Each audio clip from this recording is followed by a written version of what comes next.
Hi, Ed Begley here. I want to welcome earthgratitude.org to my green home. Come on in, I'll show you some of the things that we've done. If you're lucky enough to have a little patch of dirt in your front or backyard, you can grow some food. That's what I do. I have these little caged areas to keep the squirrels away too. But I'm growing lettuce here, I got cilantro, I got broccoli, I got cabbage, all grown in my backyard. If you don't have a piece of dirt in your front or backyard, get part of a community garden. If you don't have a community garden in your area, start one. One of the biggest bang for your buck things you can do around your house is good insulation. We were building a new home, so we made our walls 12 inches thick. Then you can really insulate it well. But whatever you do, even like double pane windows, you save a lot of money on heating and cooling if you have good insulation. Plant food costs money. Compost bags at the gardening supply store cost money. Why not make it yourself at home? Take your old table scraps, your own lawn clippings, your leaves, put them in a bin and make your own plant amendment called compost. Look at that stuff. Lots of worms in it, lots of life in it. This is compost made right here in my home. One of the easiest ways to protect the environment and save money is to change your lighting to energy efficient light bulbs. Like these here and throughout the house are all what they call LED lighting, LED. And nowadays you get them for free from utilities like the LA Department of Water and Power. They will give you free light bulbs. I joined friends across the country to protest a hazardous waste site near their home. The worst hazardous waste site is not near their home, it's in their home under their sink, toxic cleaning products. I created a line of Begley's Earth Responsible products that are non-toxic and clean very well. You don't have to use mine, use any non-toxic cleaning product and your pets and your kids will thank you.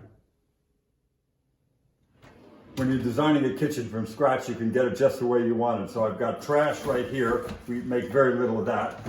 Recycling, bottles, cans, cardboard, anything like that. Paper goes there. Then right here, you saw the compost bin. This is the way it's stored in the kitchen, so it doesn't smell. It's got a little lid, and all the table scraps are stored right in this bin.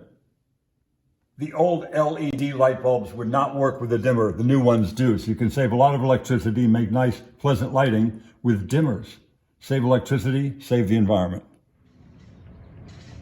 When I got solar electric panels on my house in 1990, they were very expensive.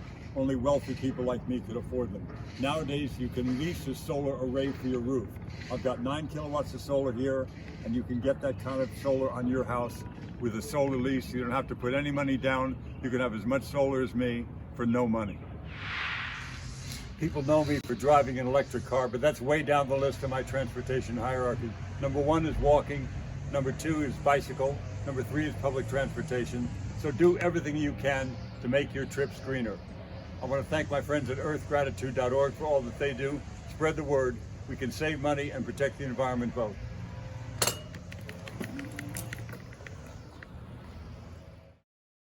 Hi, everyone. I am Natalie Pace, and I am the co-founder of the Earth Gratitude Project, the co-creator. We are going to be hosting our Earth 2.0 panel. So what is that all about? It's basically, what do we need to do to heal our planet? And we've got experts from around the world to talk about this topic. Our moderator is the beautiful and my friend, Brianna Brown. She is an actress, she's a producer, she is the author of Manifesting Your Mission guidebook, and she's also the CEO and founder of The New Hollywood. So I'll turn it over to Brianna now, and I do hope you enjoy our panel. If you're interested in healing the planet, then this is the panel for you. So why are we here hosting Earth 2.0 panel? Right, we all know what is at stake and that it is time to heal our planet. And the task can feel so daunting that many of us don't know where to begin.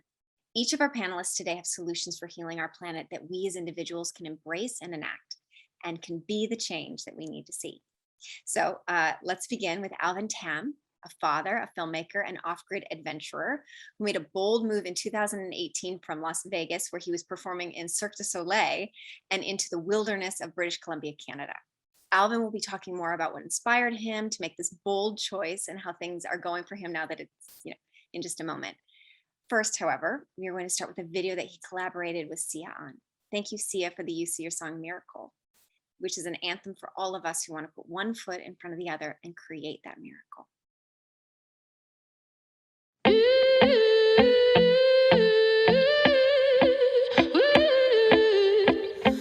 Nobody wants to wait for little miracles. Nobody wants to say I'm feeling insecure. It's hard to be this big when I'm feeling small. But I will keep on trying even when I fall. So go on, put in front of the other. I have a desire, a hope that starts deep in my soul. It's a dream for our children to grow up one day in a world that they will love. That they may see this place as their home, as close to them as the beating of their hearts. That the world is a place that supports them, their dreams, their desires, their aspirations. Not a world that is an endless series of problems to solve, to deal with, to overcome. Not a world to be used or abused, but like a preciousness to be cared for and celebrated for all its beauty. Nobody wants to wait for little miracles. Nobody wants to say I'm feeling so unsure. It's hard to be this big when I'm feeling immature. But I'm gonna keep on trying even when I fall. So but one foot in front of the other, one foot in front of the other. Maybe it will be the impossible. Maybe it will take a miracle. But courage is not the absence of fear. My desire for our children is to see and be seen, to hear and be heard, to love and be loved.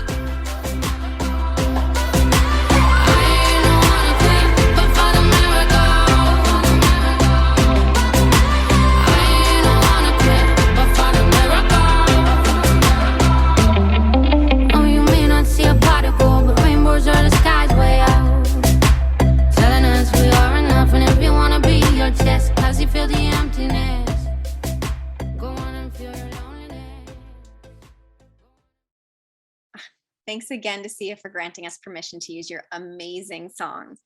All right, Alvin, what inspired you to move from Vegas to the forests of British Columbia, Canada? Hi, Brianna. Thanks for that question. And I'm super happy to be here on this panel. Yes, I was a circus performer. I still am a circus performer. I've been a full-time circus performer for over 20 years. And I am from Canada, and I traveled all over the world as a circus performer, doing acrobatics and crazy flips all over the world, different shows and productions. And then I got a call from Cirque du Soleil in 2004 to move to Las Vegas and perform in their biggest show to date. It was called Ka. It was a $200 million production. I moved to Las Vegas, and I did over, 1,500 shows just in Ka alone.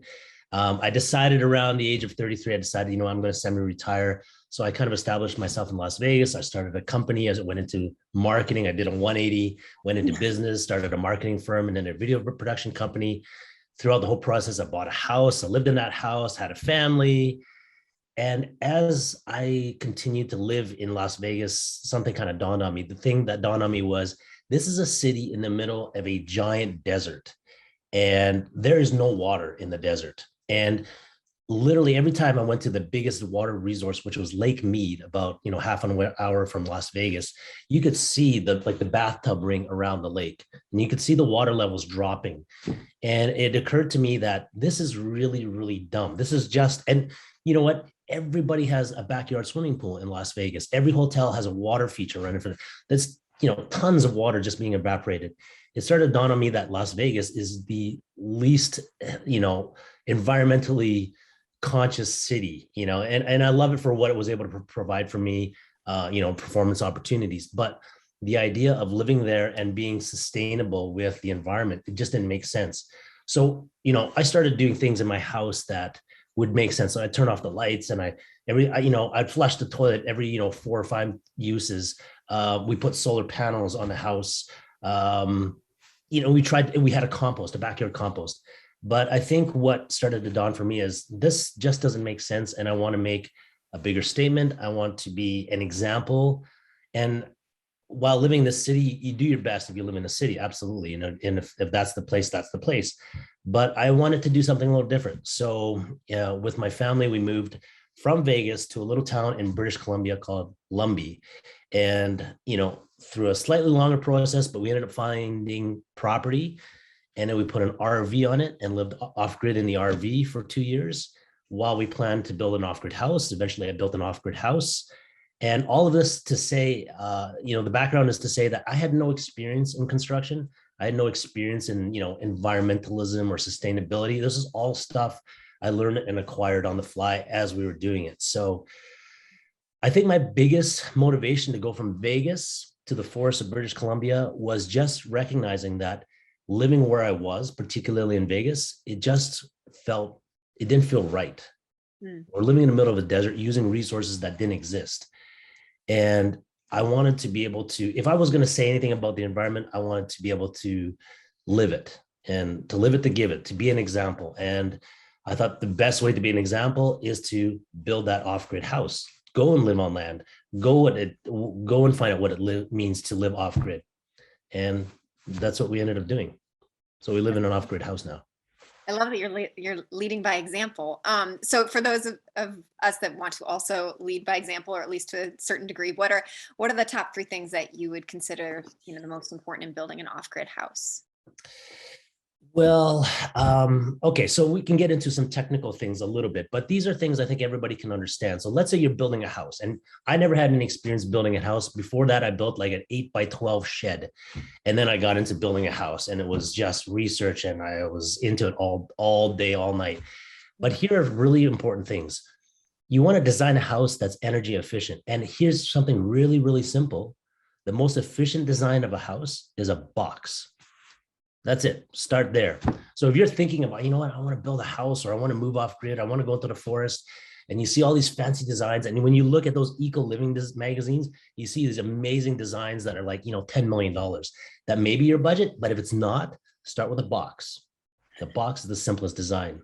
The second thing I can say about that is you want to get an energy auditor. And there's people who carry these hats or carry these roles. They're called energy auditors. And they'll actually they'll put the shape of your house inside a computer software, and they'll calculate your energy savings inside that software.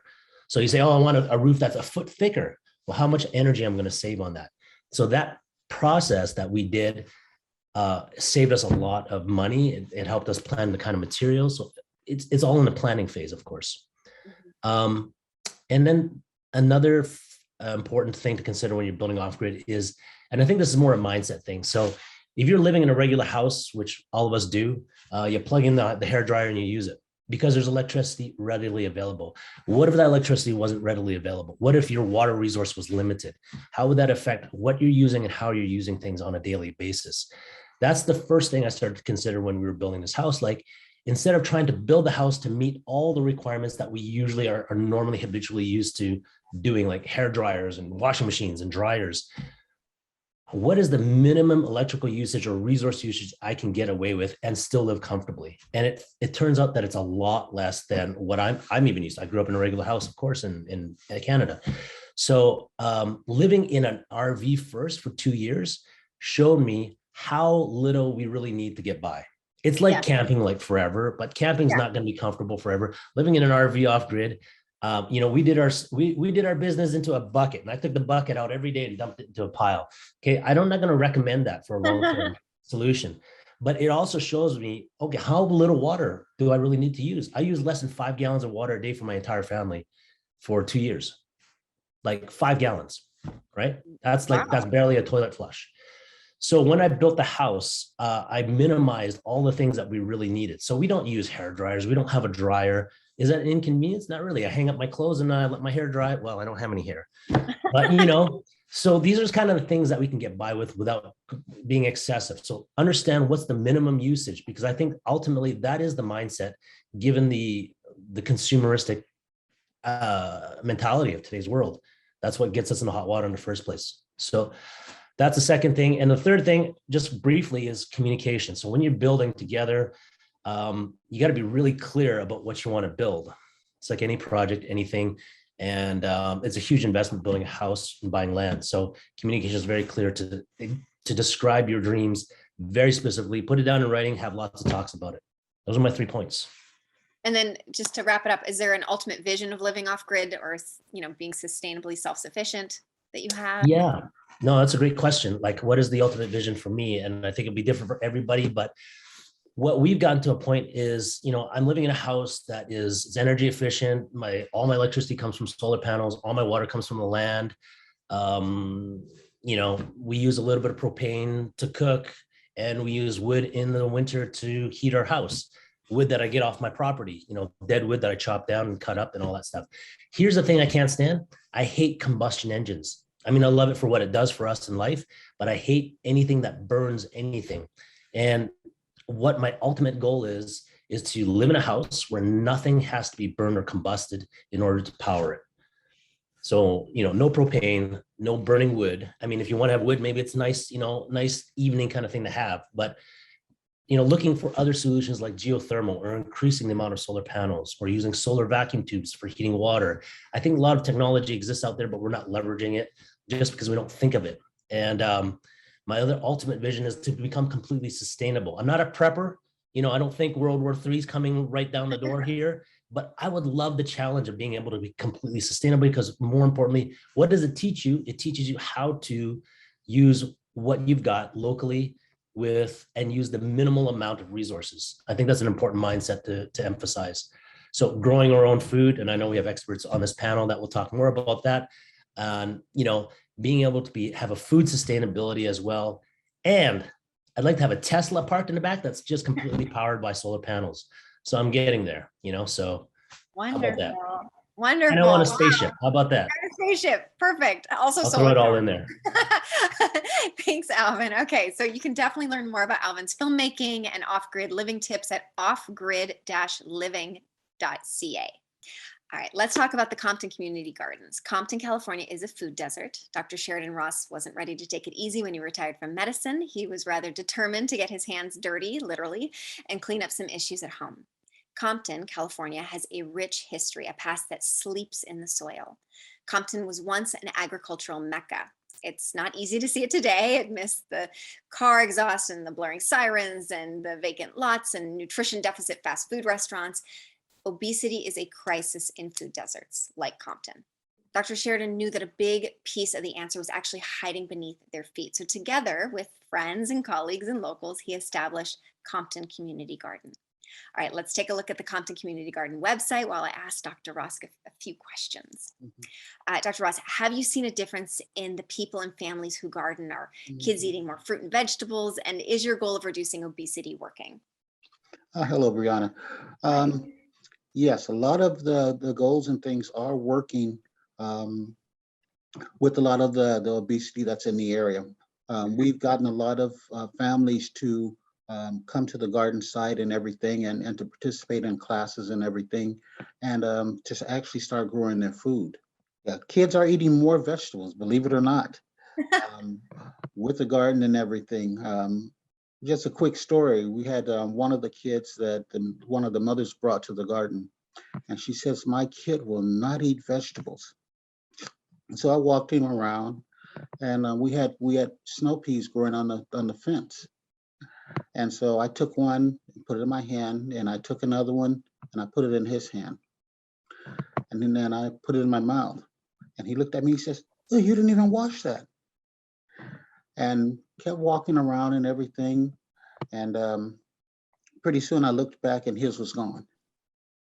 So he says, "You know what, my mom is gone. Will you walk me across the street?" I said, "Sure." He says, "Wait a minute." And so I says, "Okay." I started talking to another family. I turned around and I says, "Are you ready to go?" And he turned around and he had his whole shirt turned up with peas.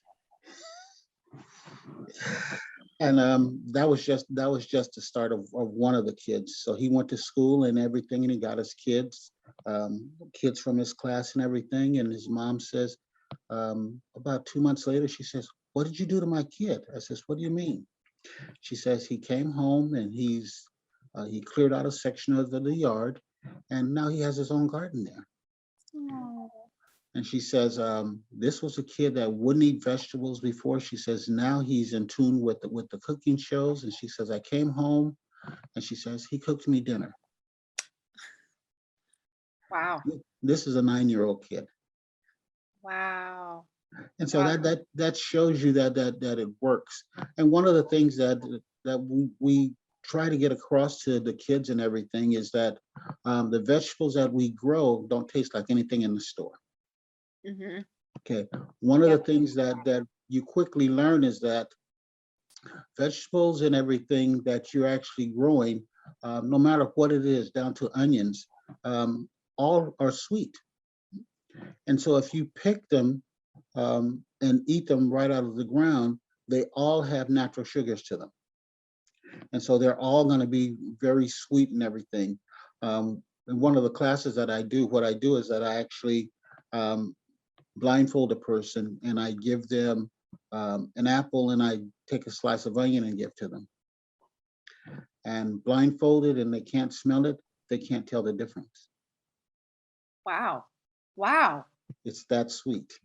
Wow. The other thing that is a wow for me is you write the words gratitude, rebirth, and forgiveness on the garden boxes. Why is that?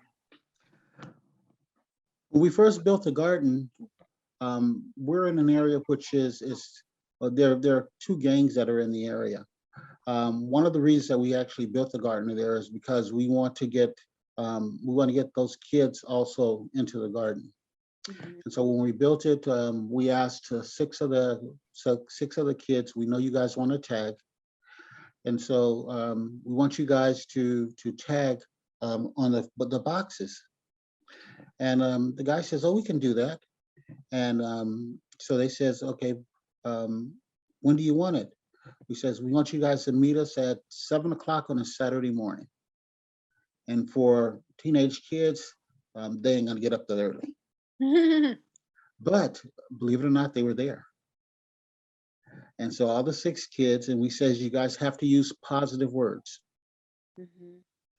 And so the kid says, we don't need any positive words. And so one of the kids who lived right next door says, I know some positive words. And he went and he brought back a Bible. Beautiful. And so all of the words that you see there are the words that they came out of the Bible. Oh, I love that. I love that. And Okay. so a Sorry. lot of the people who come to Gardner, they also like the words there. And so they says, oh, you know what, this reminds me of an event in my life and everything. I want this bed. Mm. And so that was the reason for painting the words on there. And now we have a guy who is actually working with us, and he's converting the words on the other side to Spanish. Perfect. Perfect. Mhm. How many school gardens have you set up? I actually have a barrage of questions. Is it difficult to raise money? What tips for people who are principals or parents, teachers, people who are watching within the community that want to set up school gardens? Setting up school gardens is a pain. I bet. You're trying to deal with the bureaucracy that doesn't want you there for the first place. I've set up about school gardens, and most of those school gardens are still going because we've had outside forces that keep them going. We've partnered with people such as Southern California Edison, and they'll provide funds and everything for educational purposes and everything. We partner with a lot of the colleges and everything, and they have a little discretionary fund where they can help and get kids and everything. The first school garden that I started was in Long Beach, and the principal there had came to one of my classes, and he offered a challenge. He says, right now, he says, we're setting up our school, and we have magnet programs. I want my school to be a magnet program for science. He says, will you come on board? I said, sure. I says, how much autonomy does I have? He says, whatever you need. And he says, the district is already in back of you. And so I went there and I told the district what I needed. And on a Saturday, they came out and we cut up the asphalt. Cut up 108 10 by 10 garden plots. We took a classroom and knocked the wall out. Wow. Wow. And then what I did was that I took the teachers during the summertime, and we rewrote the school curriculum, so it was agricultural based. And is that available for other people, other schools, as to how to, like a dummy guidebook, how to the Yes. ABCs? Yeah. If they contact me, I will give them information, and also Long Beach Unified School District will help them out also. Great. But yeah, it was the only downside was that the school district didn't like is that the kids weren't eating from the cafeteria. Of course they weren't. Yeah. That's good. That's good, I guess. And so, yes. Mhm. Lastly, since you are obviously a master gardener, Mhm. for the rest of us, what are a few gardening tips that we can apply for our own gardens? Number one is find out what grows in your area. Mhm. Every area has a number. For instance, Compton is 10B. If you go in from coastal areas, go in about another 15 miles, then it turns to 10C. And what this does is that this tells you what plants and what times that you can plant and grow in those areas. Compton is unique because we don't have a frost date, Mhm. which means that we can grow stuff all year round. Mhm.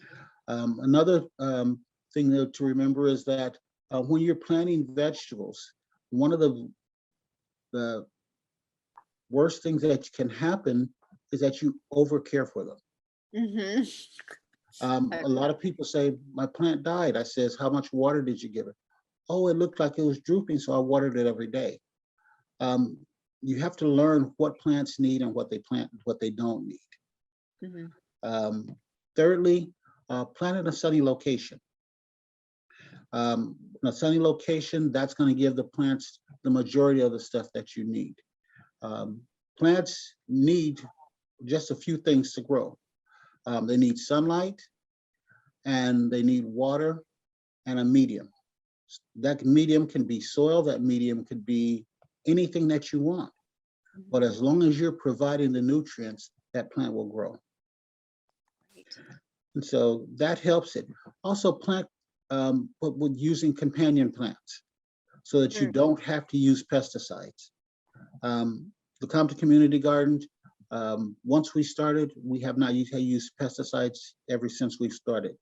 We don't have that much of a pest issue because we plant using companion plants all the time. Great. How do you find out what plants are with what companion plant?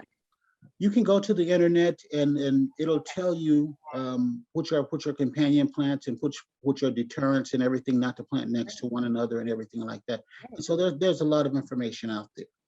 Okay, wonderful. Mhm. Well, thank you so much. And you can learn more about organic gardening with free classes and support their work by visiting ComptonCommunityGarden.com. So ComptonCommunityGarden.com. I now want to turn to another individual who is working to empower each of us to use the wisdom and information we need to reduce our personal CO2 footprint. She has a challenge for each of us to cut our personal emissions by 30% this year, next year, and every year into the future until we heal our planet. Meet Natalie Pace. She is a dear friend of mine. She is also the co-creator of the Earth Gratitude Project and the best-selling author of a number of books, including her latest, The Power of 8 Billion. It is up to us. Thank you, guys. I'm going to go ahead and go straight to the PowerPoint first. So this is the book. It's just out in pre-launch mode, The Power of 8 Billion. It's up to us. And I think it's important for you to know that the foreword was written by Kathleen Rogers. She is the president of earthday.org. That is the Earth Day network. They are the largest environmental organization in the world today, and she has decades of experience. In fact, Earth Day, little fact, has been around since 1970. It celebrates its 52nd year this year on April 22nd. And on April 22nd, the ebook will be free on Amazon. So we all know the dire warnings that we must prevent temperatures from rising to 1.5 degrees Celsius above where they were in pre-industrial times. We have to restore healthy ecosystems in order to help us. Policymakers and politicians have skirted the issue for over half a century, and we must be the change we need to see. And here's the piece of the equation I think that people are missing sometimes. They just don't have the information. Just 20 of the largest oil, gas, and coal companies are responsible for over 1/3 of all CO2 in the atmosphere. And over half of each barrel of oil is used to make plastic and polyester, asphalt, and rubber, right? So if you know these things, you know that in order to reduce our dependence and our addiction to oil, we also have to address our plastic and polyester addiction. We are the customer. In fact, individuals in the Middle East, Australia, US, Canada, South Korea, and Russia have the largest CO2 footprint per capita. Yes, China has a bigger CO2 footprint. It also has a lot more people, but we are the energy hogs here in the US. And in fact, if you consider that we buy, like China is the factory to the world, our footprints are even, our fingerprints are even on China in their CO2 footprint for all the things that they produce for us. And this is, again, total US greenhouse gas emissions so that you can see where it's coming from. So transportation, electricity. So yes, if you live in your home and you're not turning off the lights, you're not powering down your computers, and even more, if you haven't properly insulated, so you're heating the outside air, you're contributing to CO2 emissions because the US grid is about 60% dirty. In some states like, West Virginia, it's about 95% dirty, or, fossil fuels. Industry, they make things for us, commercial and residential, obviously where we work and live, and then agriculture, what we leave, so what we eat. So our fingers are in all of these slices. We are the customer. And again, if you live in a sunny state and you're not yet powering with solar, there's still a 26% tax credit in the US. Chances are, whatever country you live in, if solar is the right answer, they have tax incentives. We're the customer. This is the Long Beach shipping yard where all of those goods that we get from China. Here's a statistic a lot of people don't know. Only 8.7% of plastic was recycled in 2018. So we think we're recycling and we're doing so well, even though we're single use, and it's not getting recycled. So we do have to kick our single use habit. And a lot of people aren't aware that we're flushing our forests down the toilet. There are some companies that are, doing great by producing recycled toilet paper, and that's an easy thing to do. You can actually visit NRDC and they have a toilet paper report card. But also, why are we going to our coffee shops and drinking and using and tossing? We really need to start thinking more about the planet and what happens in single-use everything. So this is one of the most exciting areas, is if we can just put a little more carbon in our soil through regenerative farming, organic farming practices, then 4pmill.org, 4p1000.org, they believe that we can actually get to where we need to be. So we can drive less, use less. There's no excuse for single use. We can plant our own organic garden in our backyard, at schools, at church, wherever we can, and we can eat local and organic. This is all going to help our planet. And again, I outline the statistics, the data, the science behind it, and then more importantly, what we can do about it in The Power of 8 Billion. It's up to us. So I really hope that all of you will go to nataliepace.com, order your copy now. We need reviews from you in our pre-launch mode. I priced it as low as Amazon would let me, which is $2.99 for the ebook. And we really love your reviews. So thank you. Thank you. Wow. As we all know, climate anxiety is affecting so many of us who feel incredibly powerless to heal our planet, maybe not so powerless after listening to what you just talked about. But why do you say that gratitude is more important than hope? And I'm going to be honest with you, Natalie, you've been preaching gratitude since I met you, I don't know, nearly 2 decades ago. And I would, nicely roll my eyes until more recently. So please give us the why on the real importance of it. Because now I know, but then I didn't know your secret sauce. Ah, interesting. Well, here's the secret. when you're grateful for something, you treasure it and you treat it differently. And I'll give you an example. Like a lot of people come to my retreats, right? And they really liked the in-person experience. And when, now that we're opening up again, they're all like, let's go back to in-person retreats. Okay, so here's the customer's priority. But if I have the planet, healing the planet is the top priority, I can save 100 air flights per year by hosting them online. So yes, there are certain brain trust meetings where it is a good idea for us to get together. And hopefully that results in those people going out and being a greater impact in their community to offset that flight.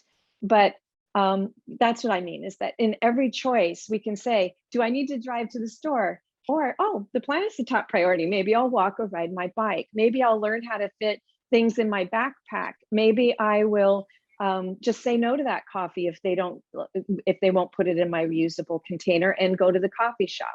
So everything can have place in the planet, because if we treasure it, you can't, if you had your sacred beloved and you said, I treasure you, but then you abused them in the way that we kind of have abused our planet, they'd leave you, right? And we don't have a planet being, we don't want our planet to, well, actually, they'll probably expel us rather than the planet leaving, but you get what I'm saying. Yeah. Why do you say that it is up to us to heal our planet? Like, just so we get real, because everyone wants to look the other way. Look at someone else. Well, because we are the customer. So, when you listen to ExxonMobil CEOs talking, or any CEOs, they say, oh, we can't transition too fast because people are going to lose their lifestyle, right? So that's been a conversation that's been happening. Look, people think that this is new. I see people that say, oh, I'm environmental since the science was there 10 years ago. Come on. I mean, you're going to hear from Mark Nelson. He's been doing this, as long as I have, probably since I was born. We knew in the 70s when polyester and plastic and single use started happening that it was wrong. And it hasn't changed because we've been listening to business leaders and politicians who are paid for by business leaders. And we've been too embroiled in our own habits, and we haven't had gratitude enough placed as number one. Yeah, great. Okay, and then lastly, since obviously there is a lot of noise and confusion about what to do and what not to do, the whole debate of should I eat meat or should I not? Can organic farming produce enough food? Is it really better than conventional? Where can we get the truth and the guidance we need to reduce our personal CO2 footprint? Okay. I would also like to know this so I can have a really great debate online with people who oppose this point of view. Well, I will say is that I have traveled the planet for 20 years, looking at organic farms, looking at food deserts. Everybody that's on this panel, I have visited personally. Alvin in Vegas, sorry, Alvin, I hope I get to see your new solar grid home. But what I will say is that I went to a lot of effort consulting the top experts, and the information and science is in the book. I actually have all of my data sources. So anyone who questions it, you're welcome to email me or call us at our offices. Again, just go to nataliepace.com. But the truth is, eat local, eat organic. If you can, plant your own garden and make it local and organic. Compost. Recycling is a great idea, but it's not really happening. So we really need to reduce that. Polyester is a petrochemical. Try to choose natural fibers. We can walk and we can ride our bikes a lot more. What's really I love about the book was that I was able to feature people all around the globe who are doing this on their own, and tell you how it's transformed their lives. We feature everybody on this panel and a lot more. So thanks, Brianna, for these great questions. Wonderful. Thank you, Natalie. So Natalie is going to offer The Power of 8 Billion. It is Up to Us ebook, free on Earth Day, which is April 22nd. Just visit nataliepace.com for a link to download the book. Our next presenter is someone who is forced to employ many of the strategies that were outlined in The Power of 8 Billion. It is Up to Us.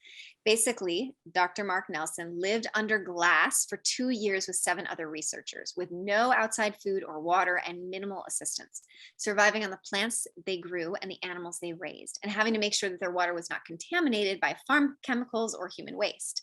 He was in charge of wastewater garden project to ensure that the crew had potable water, which he now replicates in communities around the world. Mark Nelson, PhD, is the chairman of the Institute of Ecotechnics and Biospherian crew member in Biosphere's first 2-year closure experiment. Mark is the author of The Wastewater Gardener, Preserving the Planet One Flush at a Time, Pushing Our Limits, Insights from Biosphere 2, and Life Under Glass, Crucial Lessons in Planetary Stewardship from 2 years in Biosphere 2. So what is Biosphere 2? Let's see some of Mark's global projects. So I'd like to share briefly 2 of my passions. One of them is regenerative non-chemical agriculture and wastewater recycling. So as was mentioned, we founded the Institute of Ecotechnics with a very simple idea. We know much more about how to protect nature and integrate with nature than we're currently doing. So we pride ourselves on taking case studies in places that have been degraded and conventional approaches don't work. So the first one was Synergia Ranch, where I am now, just south of Santa Fe, New Mexico. Next slide. And it was a typical New Mexico devastation, you know, in 50 years of overgrazing and dynamiting trees and plowing up land that was really unsuitable for agriculture, then abandoning it. You know, it's a beautiful place, but it was really barren.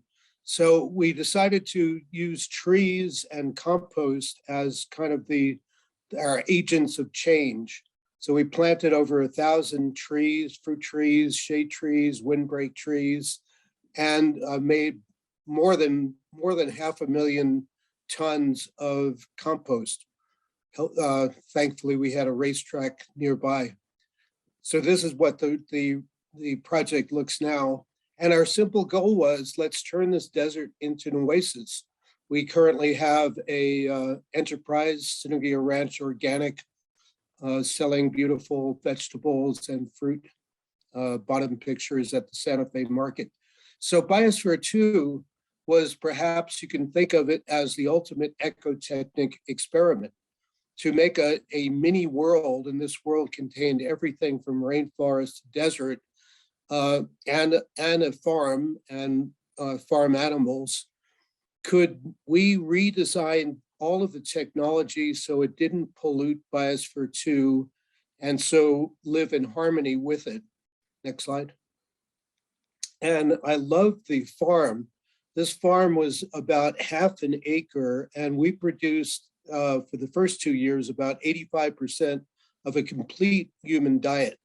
We did some improvements, and a second crew actually grew all of the food that they needed. And because Biosphere 2 was designed to be a 100-year experiment, we couldn't tolerate any pesticides or chemicals of any sort. You know, we had to use integrated pest management, crop rotations, etc. Now let's go on to waste recycling. Oh yeah, and working on the farm was absolutely delightful. It was really quite a joy. And I've been an organic farmer all my life, but I've never, aside from those 2 years, just sat down and looked at everything on our plates. And there was 8 of us in there, and we knew where that food had come. I was a sewage manager inside Biosphere 2, and that was a whole other challenge. Next slide. Because we wanted to, oh yeah, so why is wastewater management so important? Just click on the buttons and we'll take a quick look. Water pollution is probably the #1 killer of people on the planet. If sewage isn't treated well, it pollutes drinking water and leads to terrible outcomes. It also has economic risks and obviously environmental impacts. So we worked with a NASA researcher and turned to constructed wetlands. That's the next slide. So oh, it's not the next slide.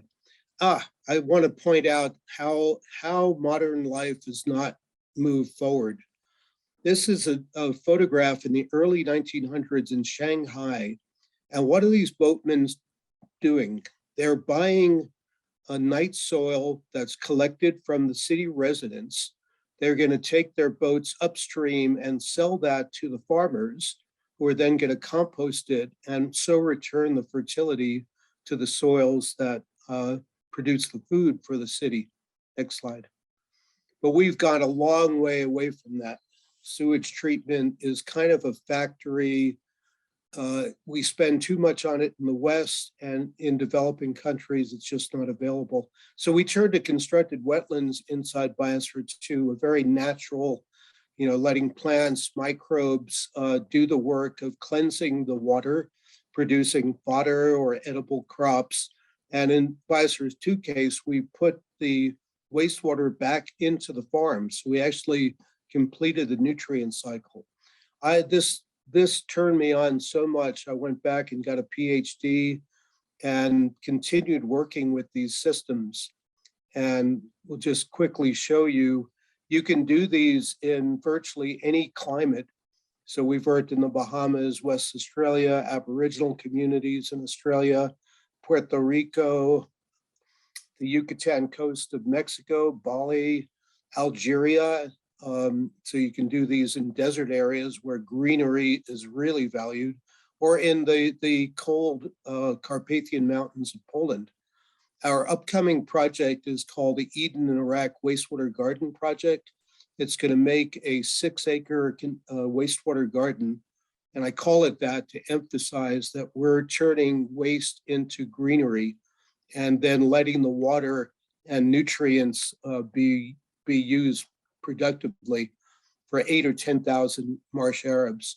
And if you want more information or go more in depth, next slide.